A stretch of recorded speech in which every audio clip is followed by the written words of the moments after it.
I'll be happy to read it out loud and engage with it. Just send in a super chat or Venmo, guys, or you can just send in a gift to show some support, guys. Those show up as well. All right, appreciate it, guys. Let's get right into, well, I guess, ladies and gentlemen, because 20% of women do watch. Huge barracks complexes completely destroyed 20% women in Jordan over the weekend. We're told that only killed 3 people. We have army troops, rangers, and support troops stationed there in Jordan and Israel. That, of course, has been a secret, not anymore. And the bad news is the Houthis are now closing the Red Sea Strait, the narrowest part there.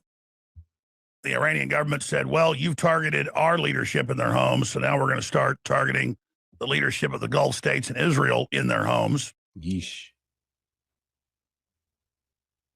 Pentagon's out of money. Got a lot to cover today, but the good news is... Yeah, I mean, that's why PEGSEF had to go to that hearing to pretty much convince those lawmakers on why should we give you guys more money on a war that you have not shown us any results on. Fair question. Is in all the polls, including internal Republican polls, the vast majority of Republican voters are against this war. And the few percentage points that are for it, that's eroding very quickly. Even Laura Ingraham came out and said, end this war now. And that's coming up. Surprise, surprise. Meanwhile, Mark Levin said, instead of pushing away Israel and Netanyahu, embrace their military. We didn't push away Thatcher or Churchill. The difference is they weren't going and starting wars. And the difference is we have the different Israeli ministers. I have new clips today, top ministers in Netanyahu's government, laughing, saying this is great. It creates bedlam. We can take Lebanon. We can take parts of Syria. And we have America doing our dirty work, and we're not losing any forces. Israel said they're never going to send ground forces, so they push us to. It's disgusting. I'm going to play that with Mark Levin, juxtapose the two things. I'm going to move through this as quickly as I can, but though it is the top story, energy prices are absolutely exploding. Trump had an 18-month deadline he gave himself to cut energy prices in half. They're up 18%, and that's an aggregate of all the different energy systems. Yep. Gas is up almost double. Diesel even more. And that all accelerates inflation and derails Trump's entire plan. But it really did, because, like, bro, we walked into this war at 2.4% inflation. 2.4%. It got all the way up to 4.2. We literally reversed it. So here's the problem. Getting into this war pretty much did shoot the whole Make America Great Again, or the whole America First again, or the whole America First agenda in the foot. Like, in the foot, guys. We're limping. We're barely holding on here. Why? Because Trump decides to go to war with Iran, and now we didn't get good policies on affordability.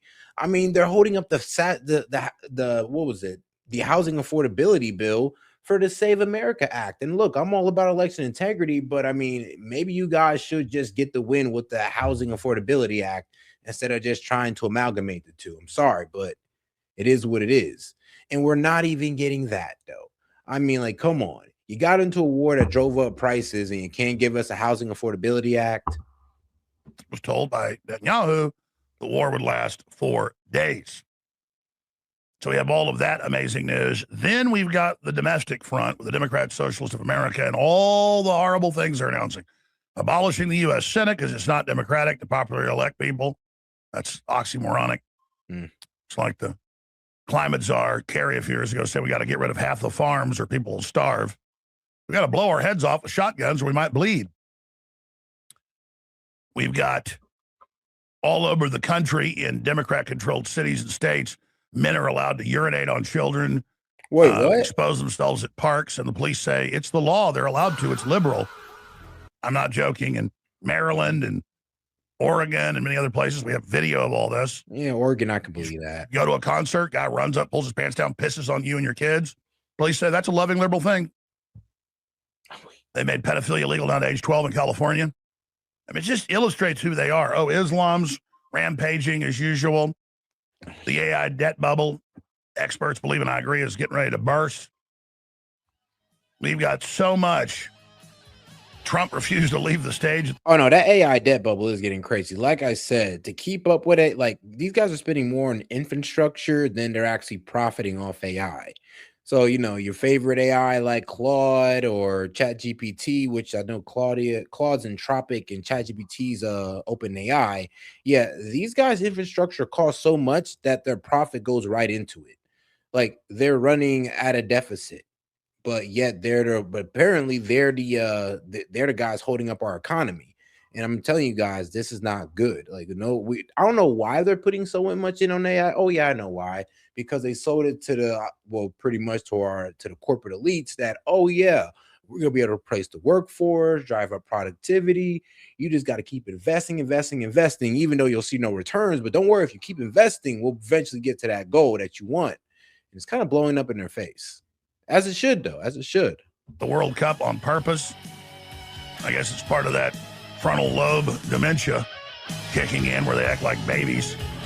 It's all coming up today and so much more. ChatGPT censoring the Bible, won't let you read the Bible or talk about the Bible. It's a big broadcast. Remember, I don't know about that. Come on now. Really? ChatGPT gonna let you talk about the Bible, guys. But all right, though. I don't know, man. Alex Jones be killing me with the whole, oh, Christians are the victims and Muslims want to take over the world. And it's just like, I don't know, man. I think there's a bigger group of Christians and Muslims, both in America and in the world. But okay. well, the Iranian government's official mouthpieces say we want a land invasion. They tout new missile boasts decades of war prep. And the war has officially escalated up another rung on the ladder. We are in a serious compounded energy war. It is not going our direction. We walked right into a BlackRock globalist trap that's really allied with communist China. Israel loves it because it's a diversion and a distraction while they take parts of Lebanon and Syria. And I have top Israeli ministers, Ben Gvir, their intelligence, national security head. I have Israel's finance minister, Smotrich, on video. It's in Hebrew, but it has subtitles talking about how great it is. In fact, there's another clip I want to play before I play all these guys. Cue up from Russia with love, the Siamese fighting fish that I've played probably 50 times over the years, where you have Spectre's got agents in MI6, in the Russians, and in the Americans. And they call them in, and they're going to play the governments off against each other to make hundreds of billions of dollars and create crises. And Ian Fleming, high-level OSS MI6, wrote those books and wrote articles and gave speeches explaining this is how it really works. There's a real global organizations out there, and you think there's a bunch of criminal groups, but above them there's one big criminal group he called Spectre, and its symbol is a octopus that's got a bunch of legs, or a hydra.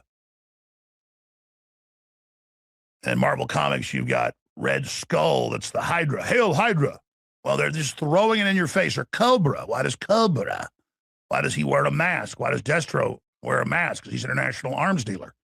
He's a British lord or a Scottish lord. And they're just telling you through literature, through pop culture, how all this really works.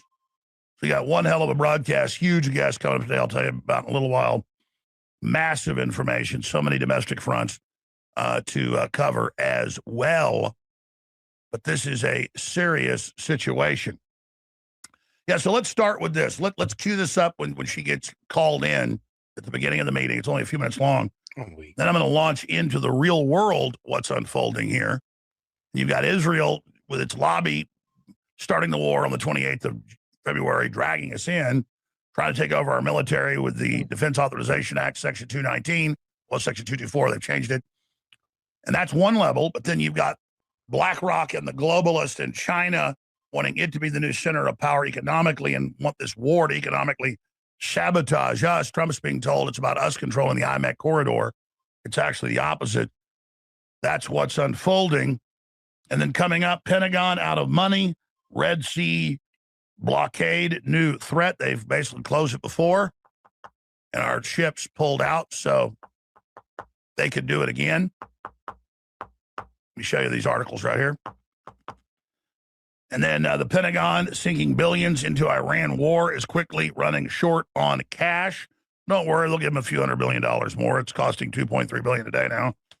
U.S. strikes unlikely to move Iran. U.S. intelligence reports say, Trump was told that 5 days before the war, or even before that. Then the Pentagon leaked it to the New York Times, hoping he'd stop. Then Israel struck first to drag us in. We know that for Marco Rubio. We'll be getting into that intel report, of course. That's what Joe Kent told us in Tulsi Gabbard. They got basically driven out. 17 U.S. service members have died in the Iran war. You can bet it's more than that, reflecting a conflict fought largely in the air. Pentagon withheld dozens of U.S. military injuries in Iran war. A persistent dark cloud Trump faces a bleak new phase in Iran as GOP midterm anxiety grows. Gas prices top $4 a gallon again as U.S.-Iran conflict escalates. Well, damn. I mean, not one good headline. Not one favorable headline from my man Trump. Not one. And because, well, like I said, this war was just a bad idea. Like, let's just keep it real. And like, let's go all the way back here. Yes, U.S. strikes unlikely to move Iran. Yeah, I mean, we kind of knew that. Like, bro, Operation Epic Fury was way worse. And here's the thing: for some reason, that didn't break them. So we're doing this now, and we think that more bombing is just gonna make Iran submit. I'm like, guys, if that's the goal, then guys, we're gonna be here for a while. If the goal is just to bomb Iran in submission, the thing is, we don't even have all those missiles, all the munitions for that. So I mean, what are we gonna do? What, boots on the ground or start nuking them once we run out of munitions, just because we can't get Iran to submit or give up control of the strait? And guys, the goal is to try to strike these underground bases. I mean, look, like, if we can't do with these bunker busters, we got a real problem here. A real problem. He'd stop, then Israel struck first to drag us in. We know that for Marco Rubio. Oh, yeah. If you don't know that Israel pretty much dragged us into this war, man, come on, bro. You sleeping at the wheel at this point. Yes, they dragged us into the war. For some reason, Donald Trump was gullible enough to follow them up.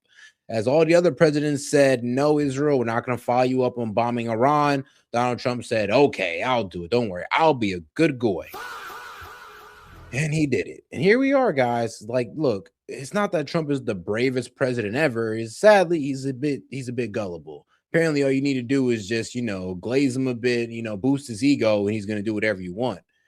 If it means dragging his own people into a war. I mean, it is what it is. A persistent dark cloud Trump faces a bleak new phase in Iran as GOP midterm anxiety grows. Gas prices top $4 a gallon again as U.S.-Iran conflict escalates. AAA data shows a Red Sea blockade threatens a new front in the U.S.-Iran war. Laura Ingraham drops a stark warning to Trump Republicans. The clock is ticking. She says the war is becoming a major political liability, already making GOP lawmakers nervous and unpopular with voters. Republicans cannot let this become an endless distraction, especially if they want to win in November. So even Laura Ingraham raising the alarm. That's coming up. We've got all the polls coming up. Between 60 and 70% of Republican voters are against the war. Upwards of 85% of average Americans are against it. Yeah, because it's your average Americans who are basically paying for it through higher gas prices and higher food prices. Because guess what? The fertilizer out that's supposed to be coming through the strait ain't getting through either. And that's driving up food prices. Yeah, we're running out of fertilizer as well. Joe Kent resigned 2 weeks into the war. Farmers can't fulfill their order. We're now 143 days into this. Everything we warned of has come true. We were called panicans. We were called low IQ. And those of us that warned Trump not to get into this disaster, we're the bad guys still. Like telling somebody, don't put salt water in your gas tank, it'll seize the engine up. And your neighbor says, no, it runs great on salt water or piss. And Netanyahu was basically peeing in our gas tank, and we're like, hey, stop peeing in the gas tank, Netanyahu. And we're like, hey, you got to drain your tank. Don't crank your car. Don't drive around on pee. And Trump said, no, I'm going to do it. Started the car, drove down the road, it broke down, black smoke coming out, and Trump comes back and hugs Netanyahu and says, will you pee in my gas tank some more, please? Hey, yo. I really, and says to us, said, don't pee in the tank. You're the enemy. Get out of here. I never want to talk to you again. This man, Alex, bro. And now Trump was meeting with the Lebanese president today. He said, if we left right now, it would take Iran 20 to 25 years to rebuild. Okay, declare victory and say you've degraded their military and leave. If we didn't do that, what I did, they would have a nuclear weapon. And of course, they would then destroy all their neighbors, Trump says. So why doesn't Trump leave? Because they're keeping the strait closed until they get paid $300 billion. They didn't. And if they wanted to destroy their neighbors, then I mean, why haven't they been just start destroying their oil refineries and water desalination plants? If they want to destroy their neighbors, then why even let their neighbors build up in the region? Because I mean, and think about it. I mean, they're kind of showing us or showing our neighbors or our Gulf allies as well that yeah, we can't really protect them from Iran. Like Iran can still get through their missile defense system and hit them in key infrastructure, and of course our military bases as well. So I mean, if Iran could just turn around, just if Iran would have got a nuke, they just start destroying their enemies. Well, Iran could do that without a nuke. So why didn't they do it now? Well, why didn't they do it until now? Really think about that. Iran was this, bad actor. All of a sudden, oh my goodness, you can't trust them. They're just so radical. Once they get a nuke, they're blowing up everybody. Well, if that was the case, I mean, they got the missile capability and they're just such crazy bastards. Then why didn't they just start blowing up the Middle East before this war? Like, you got to explain that first, right? Want $500 billion in reparations and the U.S. military to go. So Trump's saying, hey, you're locked in here with me to the Iranian mullahs. And they're saying, no, you're locked in here with us. So that clip's coming up and some of the other highlights of the ongoing press conference. But first, let's go to one of the earliest James Bond movies written by the spy chief Ian Fleming, where they explain how all this works. And there's different players at different levels that stand to gain from this. BlackRock, that controls 87% of world assets, that says they want to bankrupt the world, put social credit score as the savior to control your behavior. These are all quotes. With a global UN, Bill Gates, Chinese, communist designed world ID that he announced again last week, been ready for 10 years, and the central bank digital currency, they want the recovery to fail here and all the nations to be hurt by it because then they can loan unlimited money to people to put us deeper in debt to control our behaviors and make us indentured domesticated servants.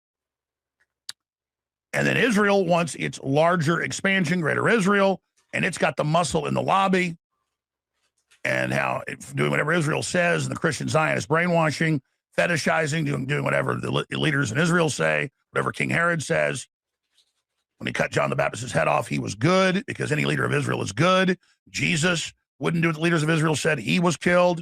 And you've got to follow leaders of Israel or you go to hell. So Jesus is in hell. John the Baptist is in hell. Herod cutting off John the Baptist's head was good. The whole Bible, Old Testament, New Testament, is about Israel being bad and then being cursed and put into bondage. But again, you're supposed to do whatever leader of Israel says. So when the Antichrist in the Bible is ruling from there, you must worship him or you're going to hell. That's how this has all been twisted. And the Israel lobby knows that and is laughing at us on national TV saying, ha, ha, ha, the Americans are killing themselves. No, it actually is crazy, though, because Israel, they do got their wild little eschatology of, bringing back their Messiah through pretty much, I guess, cleansing that region of anybody else but Jews. Then they're going to destroy the Alexa Mosque, which is the third holiest site in Islam, which is on the Dome on the Rock. And I mean, if you guys know the historical and the religious value of the Dome on the Rock, it's apparently where Moses got the revelations or the law from God. And Muslims, they built a mosque there, big old mosque, looks nice actually. And what the Israelis want to do, or these radical Jews, they kind of want to blow that up. Yeah, they want to blow up the most third holiest site in Islam, third most holiest site in Islam, blow it up, and then build the third temple. And then they're going to sacrifice a red cow, which they've already done, by the way. So that's already done. But they sacrifice a red cow or a red heifer. They burn it, and then they put the ashes around this area, the area where they just blew up an entire mosque. And then they rebuild the third temple, and that's supposed to bring back their Messiah, which is pretty much supposed to be the Antichrist to us. Fighting for Israel. We're not going to send any troops. This is a perfect situation, close quote, a perfect situation that Israel. And the problem, and guys, if you want to know what the world was said, what's wrong with destroying the Alexa Mosque? I mean, look, you could be a Muslim hater and all that good stuff, but you do understand destroying a holy site is going to incur the wrath of all the Muslims upon Israel. Like, that's a problem. They're kind of playing with fire there. Israel has manipulated the United States into. I'm going to play you their finance minister, and I've got Ben-Gvir saying something similar, their national security head. Wow, that's really friendly and nice. The arrogance, how dumb the Likudniks think you and I are, that they on TV, look at this guy, say all of this. That is all coming up of him on national TV and him in front of the Knesset. That's the other clip. Just openly saying that we've got these two killing each other while we get stronger and creating chaos. This is the perfect situation. But before I go to all those clips, here's from Russia with love for some of the thicker folks. I know most of the audience is super smart. For people that don't understand how 144 days into this is a disaster and how it's killing the recovery and how the U.S. was on the verge of bankruptcy. We needed Trump's plan to get out of it, or BlackRock and the big private central banks that own the Federal Reserve. We're going to lose our credit rating. It's already been downgraded. And then when we lose the dollar as the world reserve currency, the United States will be in an endless depression of biblical proportions. I mean, no, let's be real, though. It was a pretty good plan, like tariffing these countries to bring back manufacturing, pushing out immigration so these corporations can't take advantage of low wages. I mean, it's kind of crazy how Democrats argue for higher wages, but they want to allow in illegal immigrants that keep wages low. Because, I mean, why would you raise wages when you got the illegal immigrants who's willing to work way less than an American citizen? Like, will work for way less than an American citizen. So, I mean, come on, guys. You're kind of effing up the game here. You're kind of selling out to the corporate elite. And about tariffs, because y'all kind of pissed me off with that one. I'm sorry, but the fact that y'all sat there and tried to say, oh, no, it's a tax on the consumer. It's a tax on the consumer. All right, then tell me what tax isn't a tax on the consumer if that's the case. Because you could raise the corporate tax. That could have got passed down to us. Bill, you could have raised, I'm going to be real with you, sales tax. I mean, of course, that goes straight to us. Any tax you to raise on a company or extra expense you put on a company could get passed straight down to consumer if they choose to. So, like, really, what's the argument there? Oh, I see the argument. So when the Republicans tax the rich, it's a tax on the consumer. When the Democrats tax the rich, oh yeah, we're getting back at the rich. Oh, they're finally paying their fair share. It's like, okay, so which one is it? Because I'm be real with you guys, you Dems kind of sold out and shook y'all ass in a circle for the corporate elites because through y'all bitching about tariffs, now these corporate elites get a refund check or are now getting $81 billion in tariff refunds coming from the taxpayer. Yeah, if you think you're going to get a check, you're not. So guess what, guys? You guys did all that fighting against tariffs so a bunch of corporate elites can get a tax refund. Well, not a tax refund, but get a bailout of pretty much a check. A tariff check, not you, them. Remember that. Remember, before you sit there, you ever say, oh, Trump is for the rich, Trump is for the rich, bro, so are you. You sat there and you helped them get a check from the government, help them get a refund check from the government from pretty much selling out Americans by buying overseas or outsourcing their labor overseas. It's like, really? Really? You helping those guys get a check? Walmart? Really, guys? Okay. All right, man. Don't ever come to me talking about, oh no, S.E.T, we're against the corporate elites just like you guys. You want to make the rich pay their fair shares. No, you don't. No, you don't.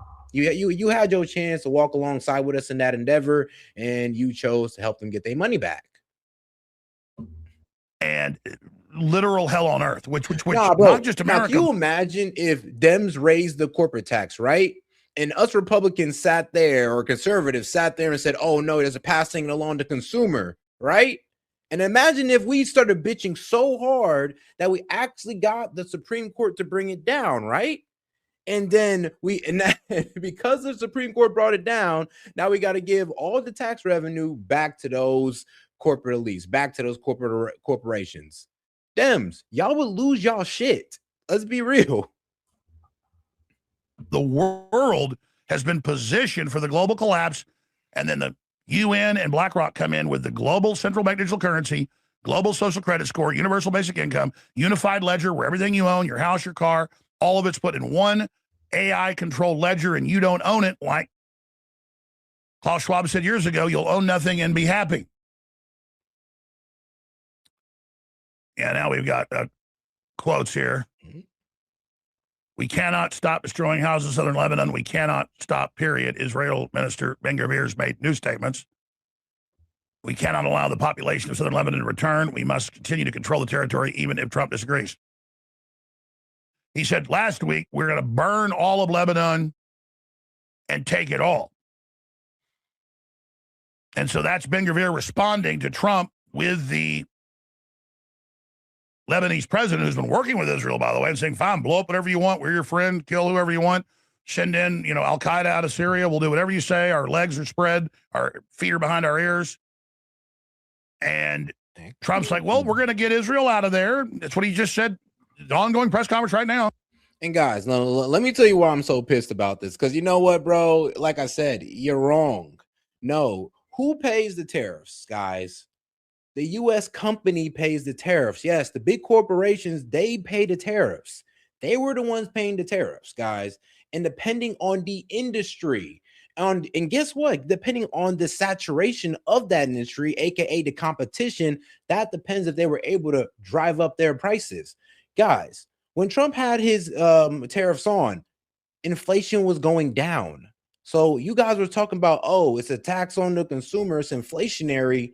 Well, Trump had those tariffs on, and what was taxes doing? What was inflation doing? It was peaking down. It was heading down. So I'm sorry, but you can't really sit there and say it's inflationary because inflation was going down. You can't really sit there and say that it wasn't bringing back manufacturing, because I could show you a shitload of manufacturing projects that started because of Trump's tariffs, especially the sector Pacific tariffs, the one on pharmaceuticals and chips and semiconductors.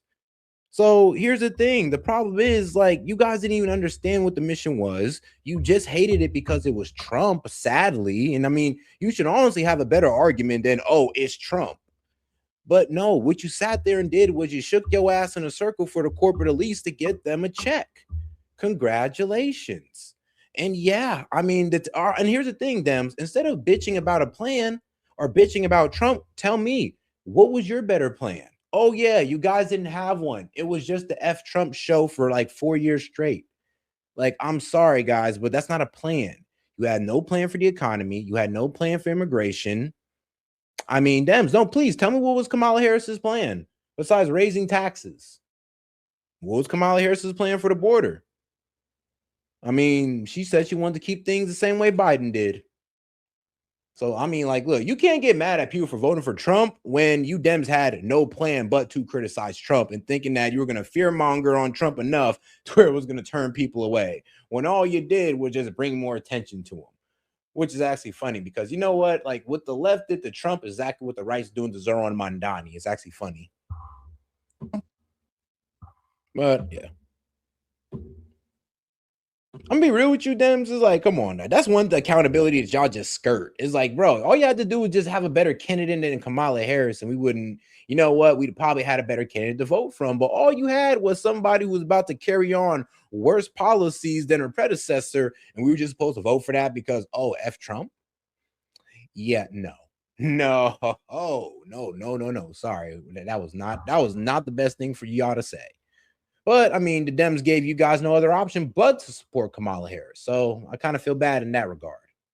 Just like, Trump months ago said, stop bombing Lebanon. We got a peace deal.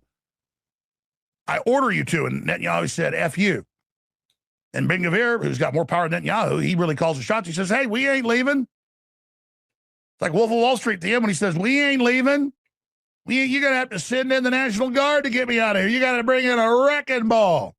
And by the way, we got nuclear weapons and the Samson option. So we ain't going nowhere. And we love how we started this war and got you in it. It's perfect. This is an ideal situation for you dumbass Americans. And if you don't do what we say, you're going to hell. You follow whatever an Israeli leader says. King Herod cut off John the Baptist's head, and it's of. No, and I ain't gonna lie. That's why a lot of people literally think this is a religious war. It's like, oh my God. People who literally thought, oh, this is a religious war. We're taking out Islam. We're freeing the Iranian people. Oh, you fool. No, man, this is a war about influence. And then maybe you could talk about resources later, but it's pretty much all about, well, controlling Iran and getting them to pretty much bow to our whim. And they're not going to do that, sadly, unless we take out that regime. We can't take, sadly, we already tried to take out their leader and we got an even worse leader. And now we're just sitting here wondering what we can do with them, because we don't want to leave them in power, and we do want to have some type of control over Iran. And of course, control over that entire region. And Iran gets in the way of that. Shoot, I mean, Iran gets in the way of Israel's ambitions to create greater Israel and start eating up start eating up the other countries around them. And then, I mean, guys, they've taken already a good part. They've taken parts of Jordan, they've taken parts of Syria, and they've tried to take parts of Lebanon. So, I mean, what makes you think they ain't trying? They're doing it right in your face. The Lord. I've seen Pastor Hagee, the Zionist preacher, in his megachurch San Antonio 20 years ago. I put the clip many times. He said, Jesus was not the Messiah, but a Jewish rebel the Jews dealt with wisely. Hey, what's going on, Galactic? And it was a good thing in terms of us were, procuring their resources and it helping us out. And that'd have been great if we didn't get into this war and fuck that all up. And then now that I'm looking into it a bit further, like, you guys got to understand, remember in the beginning of that whole Venezuela invasion, like, bro, even I was like, yeah, I'm not sure if this is going to hold. It's like, I'm sure we can knock them out and take out Maduro, but how long can our control hold? Because, I mean, Galactic, doesn't Venezuela seem a little bit familiar?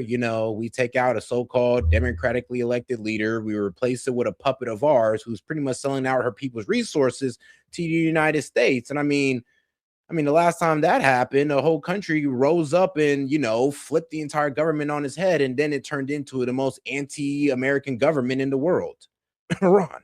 So I'm not gonna lie. Like, my opinions on Venezuela kind of changed as time went on. Like, at front, I ain't gonna lie, I had nothing but dubs.